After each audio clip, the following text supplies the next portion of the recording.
3,000 Viking warriors, one woman, zero fear. She didn't wait to be rescued. She grabbed her sword and crushed them. Her name was Æthelflæd, and you've never heard of her. That's about to change. Picture a medieval woman. What do you see? A delicate princess in a cone-shaped hat trapped in a tower, right? Maybe she's embroidering a handkerchief while waiting for Prince Charming? Wrong. That image, it's complete fiction. A fairy tale created centuries after the Middle Ages ended. The reality was far more badass. Medieval women weren't sitting around playing harps. They were commanding armies of thousands, negotiating peace treaties that saved entire kingdoms, ruling as queens with more power than most kings, and yes, absolutely destroying male rulers who dared challenge them. The medieval period lasted nearly 1,000 years, from roughly 500 to 1500 AD. And throughout that entire time, powerful women were changing the course of history. So why don't you know their names? Because history is written by men, and let's just say they weren't too eager to advertise that women were often better leaders than they were.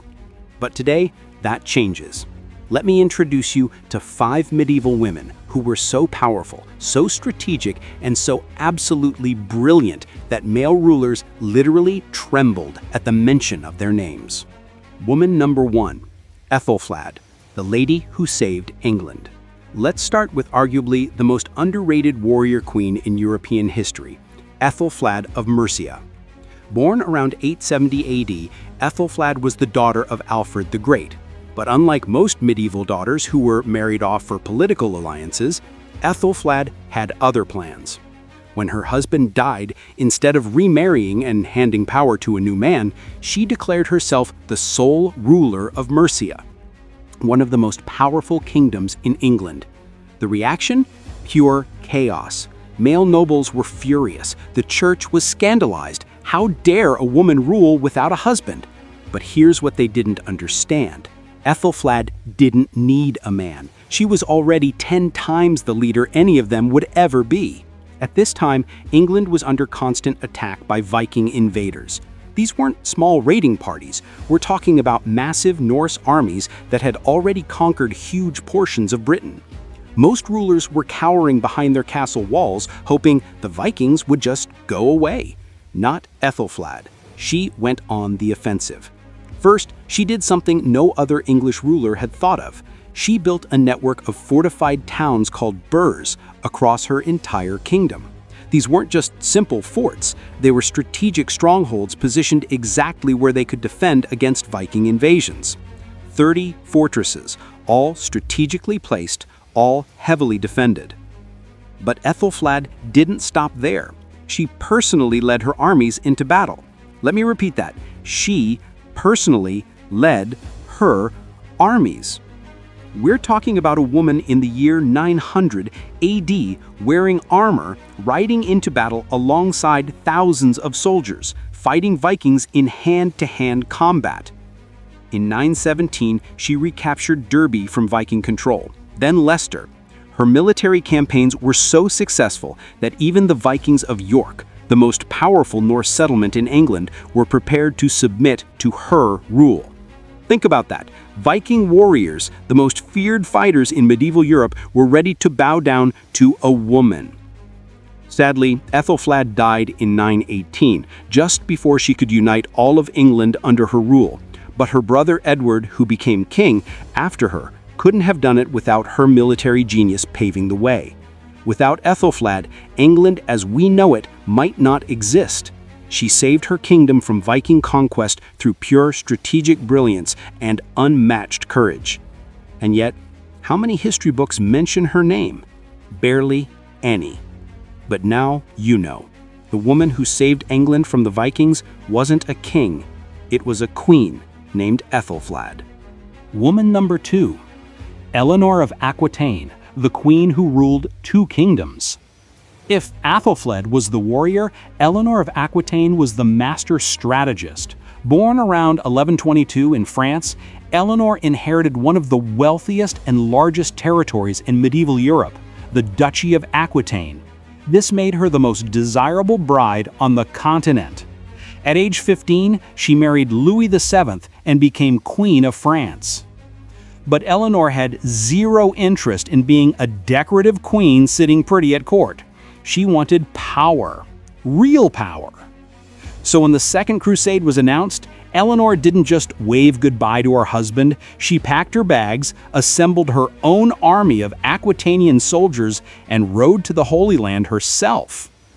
According to some accounts, Eleanor and her ladies-in-waiting rode into battle dressed as Amazonian warriors. Some historians even claim they rode bare-breasted to distract the Saracen soldiers. Now, some of those details might be exaggerated legends, but here's what we know for certain. Eleanor personally participated in military campaigns during the Crusades, a queen, on the battlefield in the 1100s. When she returned to France, her marriage to Louis fell apart. Why? Because Eleanor was too powerful, too independent, too strong for him to handle. The divorce was scandalous. But Eleanor? She upgraded. 8 weeks later, she married Henry II of England, who soon became king. Suddenly, Eleanor wasn't just queen, she was queen of the two most powerful kingdoms in Western Europe. She bore Henry 8 children, including 2 of England's most famous kings, Richard the Lionheart and John of Magna Carta fame. But Eleanor's story gets even more incredible. When her sons rebelled against their father Henry, Eleanor supported them. She backed her children in an armed rebellion against the King of England, her own husband. Henry was so threatened by her power that he imprisoned her for 16 years. 16 years! But the moment Henry died, Eleanor emerged from prison at age 67, and she wasn't done yet. She became the de facto ruler of England while Richard was off fighting in the Crusades. When Richard was captured and held for ransom, Eleanor personally negotiated his release, traveling across Europe, raising the ransom money, and outmaneuvering every male noble who tried to stop her. Even in her 70s, Eleanor was crossing the Pyrenees Mountains on horseback to arrange political marriages and peace treaties. She lived to age 82, ancient by medieval standards, and she spent every single one of those years refusing to be sidelined because of her gender. Eleanor of Aquitaine proved that intelligence and strategy were more powerful than swords and armor. She played the political game better than any man of her era, and she won. Woman number 3, Tamar of Georgia, the king who was a queen. Now let's travel east to the kingdom of Georgia, where one woman became so powerful that they literally called her king. Queen Tamar ruled Georgia from 1184 to 1113, during what's known as the Georgian Golden Age. And calling her a queen didn't seem strong enough, so her official title was King of Kings. Yes, a woman called king. When Tamar inherited the throne from her father, the male nobles were not happy. They immediately tried to control her by forcing her into a political marriage. Big mistake. Tamar married the man they chose, and then divorced him 2 years later because he was, quote, given to drunkenness and vice, end quote. She kicked him out of the kingdom and chose her own second husband, a capable military commander who understood that Tamar was the real power. Then Tamar went to work building an empire. Under her rule, Georgia expanded its borders through brilliant military campaigns. She personally approved military strategies, commanded her generals, and made the final decisions on all major battles. Her armies conquered vast territories in the Caucasus region. They defeated the Seljuk Turks, one of the most powerful Muslim empires of the time. They crushed rebellions. They made Georgia the dominant power in the entire region. But Tamar wasn't just a military genius. She was also a brilliant administrator and patron of the arts. During her reign, the economy boomed, trade flourished, Georgian literature reached its peak, churches and monasteries were built across the kingdom, and culture and education thrived like never before. Tamar proved that you could be both a warrior and a wise ruler. You could expand your empire through conquest while also creating a golden age of culture and prosperity. When she died in 1213, Georgia was at the height of its power. Her legacy was so profound that Georgian rulers for centuries afterward invoked her name as the ultimate model of ideal kingship. Not queenship, kingship. Because Tamar didn't rule like a woman trying to act like a man. She ruled like the most powerful leader in Georgian history, regardless of gender. Woman number 4, Isabella I of Castile, the queen who created an empire. Let's jump to the 15th century and meet Isabella I of Castile, the woman who literally created the Spanish Empire. Born in 1451, Isabella grew up in a kingdom torn apart by civil war. Her half-brother was king, but he was weak and ineffective. The kingdom was falling apart. So Isabella did something insane for a medieval woman. She fought a war to take the throne herself. For 5 years, Isabella waged war against nobles who refused to accept a female ruler. She didn't sit in a castle giving orders. She rode alongside her armies, directing military campaigns, negotiating with rival factions, and personally securing the support she needed. In 1479, she finally won. She became Queen of Castile, and through her marriage to Ferdinand of Aragon, she effectively united Spain for the first time in centuries. But Isabella wasn't done, not even close. She set her sights on Granada, the last Muslim kingdom in Spain. For nearly a decade, Isabella personally oversaw the military campaigns to conquer Granada. She didn't just fund the war, she showed up on the battlefield. She visited military camps, she strategized with her generals, she kept the armies motivated and supplied. In 1492, Granada finally fell. After 800 years of Muslim rule in parts of Spain, Isabella had completed the Reconquista. That same year, a persistent Italian sailor named Christopher Columbus showed up at her court for the 5th time, begging for funding to sail west to find a route to Asia. Every other European monarch had rejected Columbus as crazy. But Isabella? She saw opportunity. She personally financed Columbus's voyage, even pawning her own jewelry to raise the funds. We all know what happened next. Columbus reached the Americas, and Spain became the richest, most powerful empire on earth for the next century. None of that would have happened without Isabella's vision, her courage to take risks, and her willingness to bet on an idea everyone else thought was insane. Now, Isabella's legacy is complicated. Her reign also included the Spanish Inquisition and the expulsion of Jews from Spain, dark chapters in history that can't be ignored. But there's no denying her impact. She united Spain. She completed the Reconquista. She launched the age of Spanish exploration. She transformed a fractured kingdom into a global superpower. Isabella I of Castile proved that women could not only rule, they could build empires. Woman number 5, Empress Theodora, from actress to imperial power. Our final woman takes us to the Byzantine Empire, to a story so incredible it sounds like fiction. Theodora was born around 500 AD, not into royalty, but into the lowest rungs of Byzantine society. Her father was a bear keeper at the Hippodrome, basically ancient Constantinople's version of a circus. As a young woman, Theodora worked as an actress and dancer, which in Byzantine society meant she was considered barely better than a prostitute. She had no education, no money, no status whatsoever. So how did she become one of the most powerful empresses in history? Through pure intelligence, charisma, and unstoppable determination. Theodora caught the attention of Justinian, heir to the Byzantine throne. Despite laws forbidding a nobleman from marrying an actress, Justinian was so captivated by her intelligence and personality that he convinced his uncle, the emperor, to change the law so he could marry her. In 527, they became emperor and empress together. And Theodora, she was no decorative empress sitting on a throne looking pretty.